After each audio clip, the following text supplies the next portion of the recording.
Nosferatu. So we're going to do Nosferatu, the OG vampire movie, sorry Edward Cullen. Sorry, that's why. Now, this is before all the Twilight and the True Bloods. This is when vampires were scary. All that. Yeah. You know, this was the original vampire movie.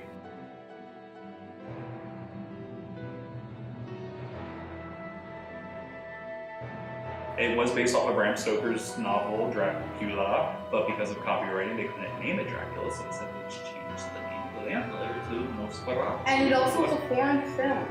It was, yeah. Yeah, it was a foreign film, wasn't it? Was it German? I think it was German. Yeah, I think it was part of the German surrealist movement.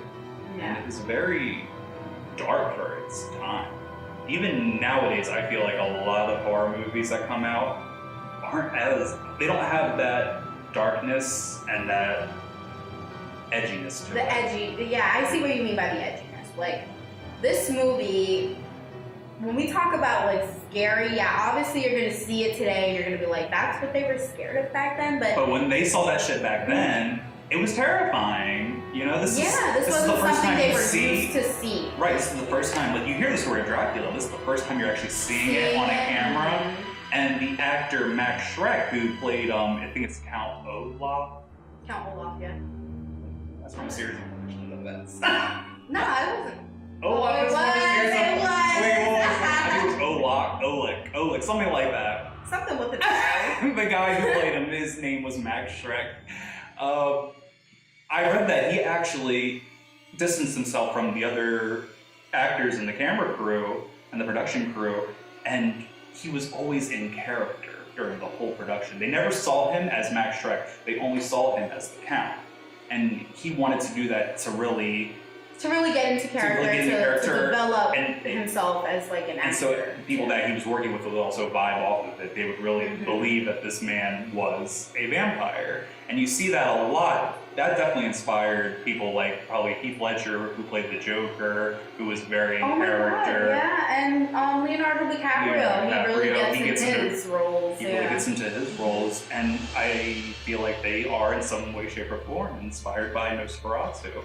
And it really, it was just a monumental film, and especially for us, because we love horror movies, that was the original horror movie ever. Yeah, and not only that, but pop culture has also taken a role in bringing movies like, you know, like this one into play, like with SpongeBob.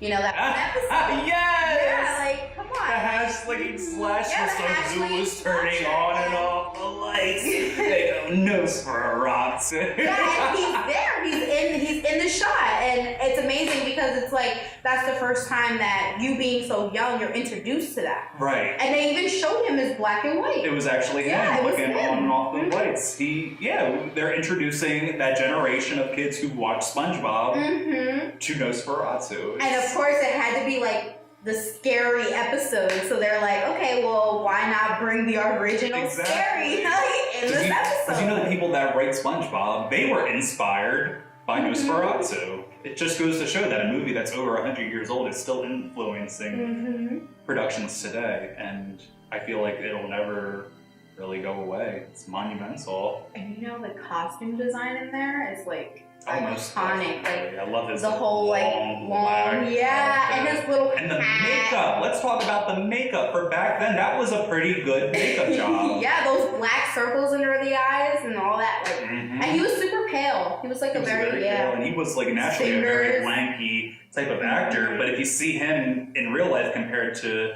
the Count, it's, you know, it's really you're really amazed by it. Extremely different. Yes, you're extremely different. You're really amazed by all the makeup and stuff. What else did I really say about Nosferatu? There's another movie with Willem Dafoe called Shadow of a Vampire. After you watch Nosferatu, watch Shadow of a Vampire. It was a artistic take on the making of Nosferatu. I didn't see that. Yeah, and Willem Dafoe plays Max Schreck. And I'm not going to spoil it, but it's really cool because the ending is very artistic for the director of the movie.